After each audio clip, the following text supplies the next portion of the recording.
For my third chapter, I wanted to understand the underlying population dynamics of black bears in northwestern New Jersey. You'll recall that there were only 500 bears in this area in the mid-90s, but by 2009, we had two different independent estimates, both of which placed the population at somewhere between 3,200 and 3,500 bears. That's a 540% increase. So I wanted to understand what was driving that exponential population growth.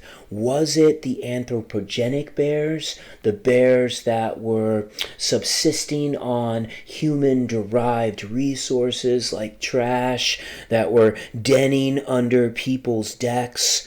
How did their population growth compare to bears that were primarily captured in wildland areas and had dens in wildland areas? For these analyses to increase our statistical power, we lump together the urban, interface, and agricultural habitats from chapter 2 into one generalized anthropogenic habitat. So that's what's in blue on this map. It's the vast majority of the habitat in northwestern New Jersey. The wildland are these little pockets of green.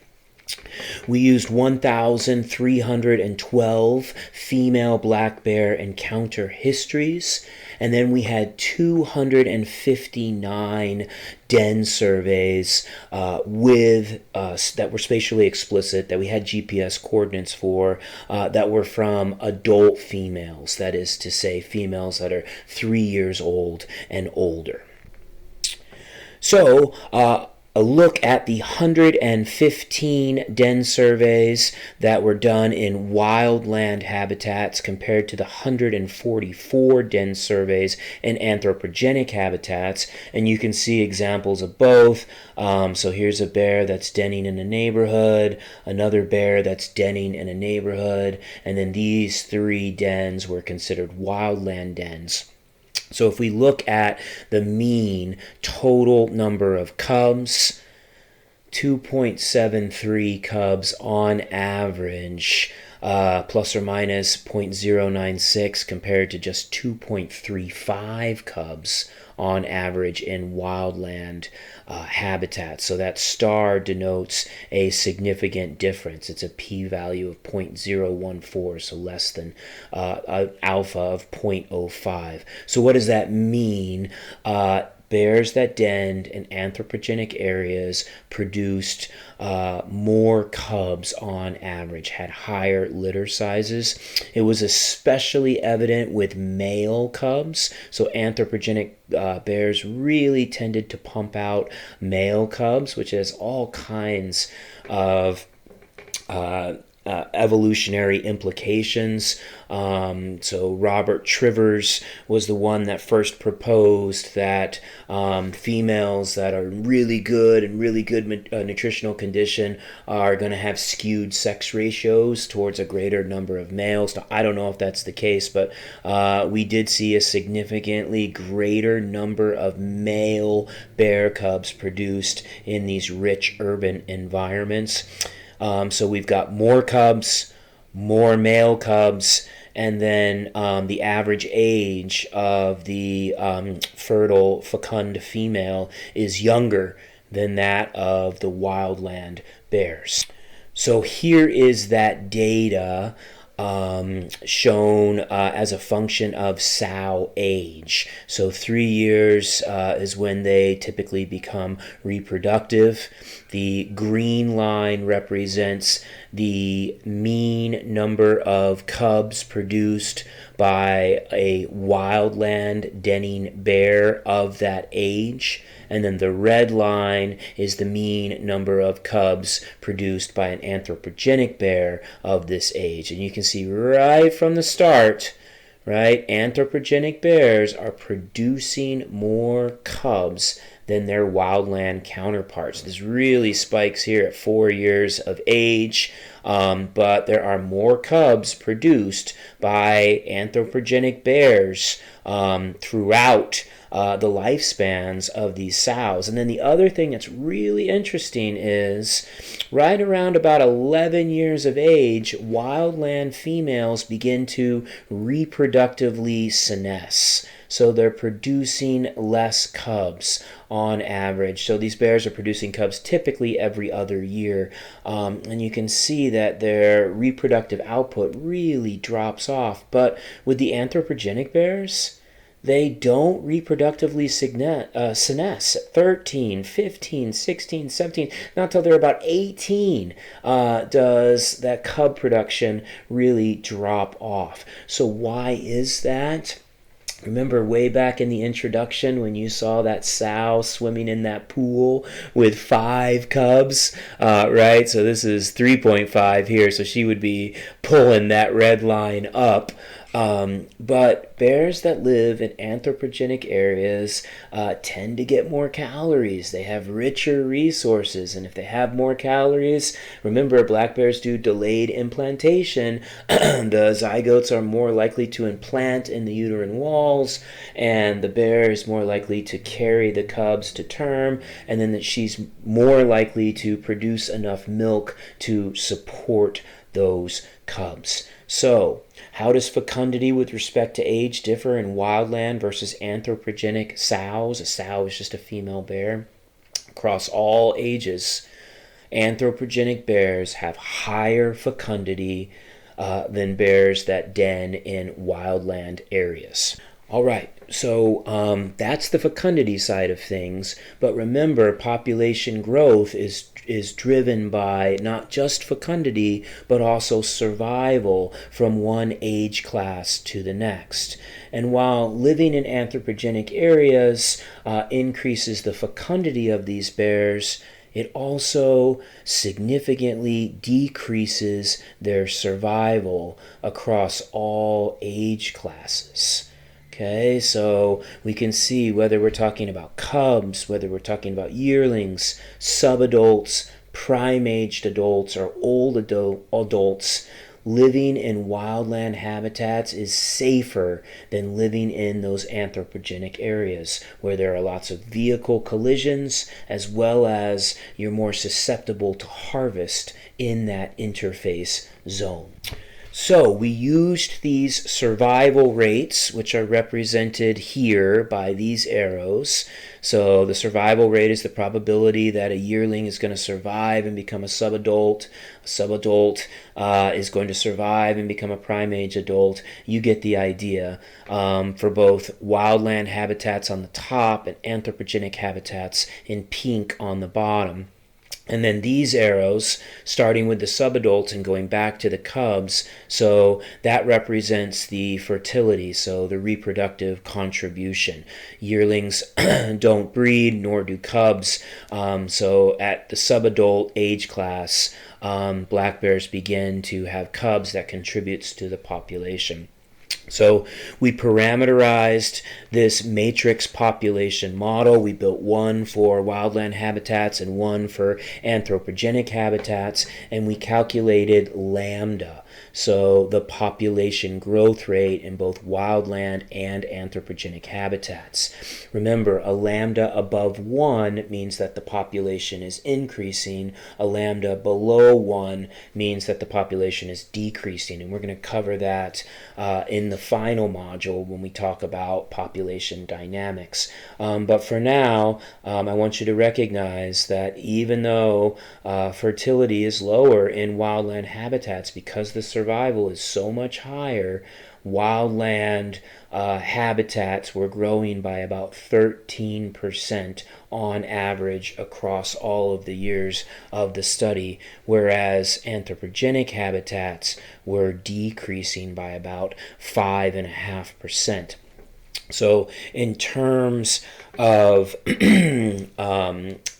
spatial population dynamics, wildland habitats represent a source, meaning more individuals are being produced in these areas and then they're moving into other habitats, whereas anthropogenic habitats represent a sink. So individuals are being drawn into these habitats, but they are certainly not self-sustaining. They are decreasing. So wildlands are a source, anthropogenic habitats are a sink.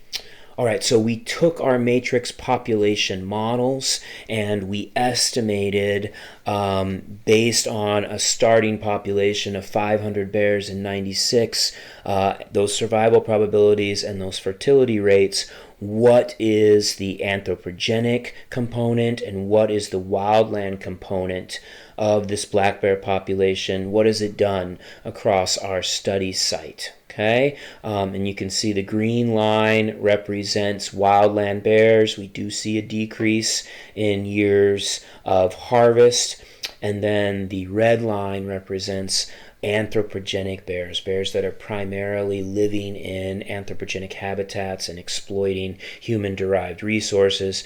And we can see here, after that second harvest moratorium, that proportion of anthropogenic bears just skyrockets between 2006 and 2009, as do our conflicts. So these are our population estimates. We felt really good because they mirrored the 2009 estimate. That was 1,592 females. This is female abundance, by the way. These are female-only matrix population models. So just dealing with females because they, of course, reproduce, have the reproductive contribution, as well as female cubs. But we were spot on in terms of our estimates aligning with work that was done by NJDFW and Huffman. So two different labs estimated between 1,500 and 1,800 females, which is right about where we were. The other thing, too, is these conflicts, they correlated tightly with our abundance. So you can see the p-value here is quite small. So what that suggests is this is a highly significant correlation. The R squared is 70%. So what that means is 70% of the variation from year to year in the number of conflicts reported is explained by anthropogenic bear abundance. So you can see those conflicts are mirroring the anthropogenic bears. Next, we looked into our crystal ball and we projected what might happen under various harvest strategies. So what we recommended to managers in 2017 was definitely not to get rid of the harvest. So based on our models, eliminating the harvest resulted in population increases in wildland bears, but dramatic population increases in anthropogenic females because they are pumping out cubs, and then you're removing that primary source of mortality, the harvest in the interface. Keeping things where they're at currently would result in a substantial decrease in anthropogenic bears, but also a subtle but still a decrease in wildland bears. So not only did we recommend keeping the current harvest, but we also want to see investment in minimizing anthropogenic transitions. So investing in bear-proof garbage cans, investing in education to teach people not to put their trash out the night before. Because if we can cut anthropogenic transitions down by 50%, and with a harvest, a regulated harvest, then we can essentially minimize the majority of bears in anthropogenic areas and stabilize wildland black bear populations in northwestern New Jersey. So, what are the relative contributions of anthropogenic versus wildland bears to population growth? Between 2000 and 2013, wildland habitats represented a source because of relatively higher survival rates. Anthropogenic habitats represented a sink because this is where bears were most likely to be harvested, in the interface zone around neighborhoods, and where bears were most likely to be hit by vehicles. In the absence of harvest, both components of the population grew rapidly. In the presence of harvest, the wildland component stabilized and the anthropogenic component decreased rapidly. In the beginning of this case study, I showed you two videos, one of Petals, the bipedal bear, as well as the sow with her 5 cubs frolicking in the swimming pool. So really cute videos. I left this one for the end. So I really would like for you to take at least a minute or so and watch some of this. So this is 2 adult male black bears that are having a territorial dispute over trash cans. So they're fighting over prime resources, those in a neighborhood. But it just shows you how massive and how powerful these bears are. Right there in the middle of somebody's yard. So check out the bear fight from Rockaway, New Jersey, which is on our study site.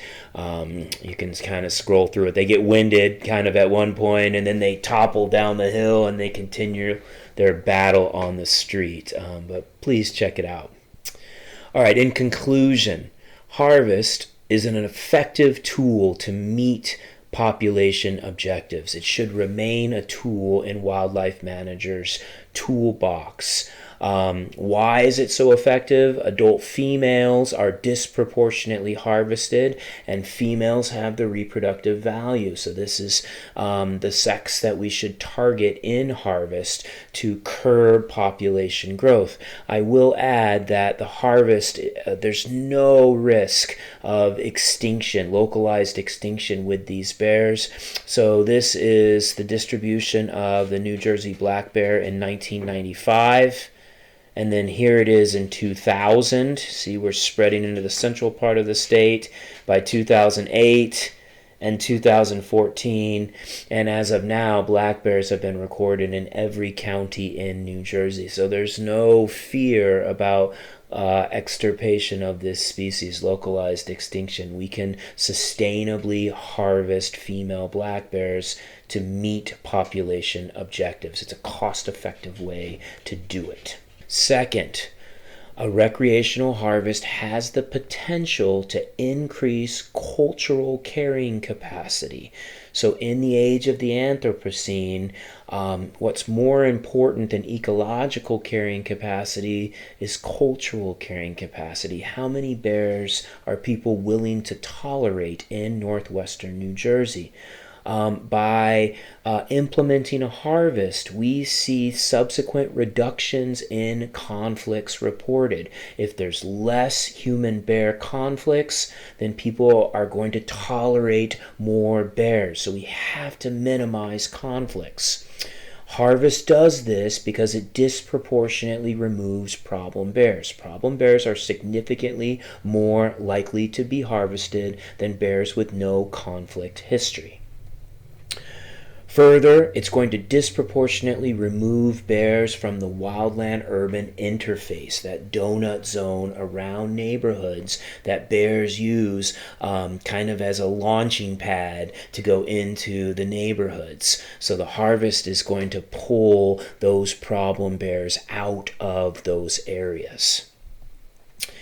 And it's going to drive rapid declines in the anthropogenic component of the bear population. So those bears that are living in urban habitats, allowing a harvest is going to make that lambda go below 1, and it's going to push those urban bear populations, that component of the population, down, down, down, which is what we want.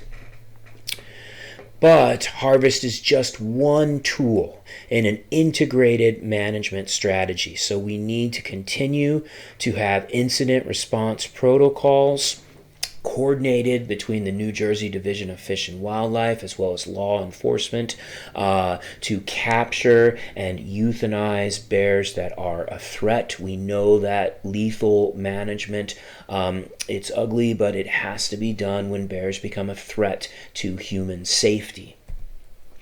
Also, we have to invest in educational outreach. We need to teach young people that it is not cool to feed bears. We have to teach people living in the suburbs on the edge of wildland areas that it may not be the best place to have bird feeders. We need to keep our grills in the garage. We need bear-proof trash cans. Pets need to be fed inside. So these sorts of small changes in human behaviors can have a huge impact on those transition probabilities. So if we can minimize the attractants, we can minimize bears moving from wildland to anthropogenic habitats. So we must recognize that human-dominated landscapes like New Jersey represent novel social ecological systems. We're not going to be able to protect bears with public lands alone on the East Coast. There's just not enough public lands. So we have to focus on private lands. We have to focus on the wildland-urban interface. Bear conservation in the mid-Atlantic states must now pivot. The bear population has recovered. There's no fear of localized extinction, and now management has to focus on increasing cultural carrying capacity by using regulated harvest as a tool to selectively remove problem bears, and by educating the public about how to recreate in bear country and how to manage attractants. Finally, researchers have to do a better job of communicating the importance of harvest in reducing conflicts. So here's another sign. Kill the hunt, not the bears. Their deaths will do nothing to reduce complaints. SaveTheNewJerseyBears.com. It's simply not true. No matter how much you want it to be true, the data are the data. Conflicts were substantially reduced in the years following harvest. Last problem, number 18 on your case study. If you were the king or queen of New Jersey for just a day, what do you think is best for black bear conservation and the humans that live alongside these bears? Ultimately, I'm asking you, would you sanction a harvest given what you know now? Why or why not? And I'm not going to penalize you if you say you would not. It's okay. But I do want you to make an argument to support your position. Okay, with that, we're wrapping up our first case study. Our next case study is going to focus on the cause-specific mortality of newborn elk in the Blackfoot Valley in Montana following wolf recolonization. So it should be an interesting case study, hopefully, for you. I hope you've enjoyed this. Thank you for your time.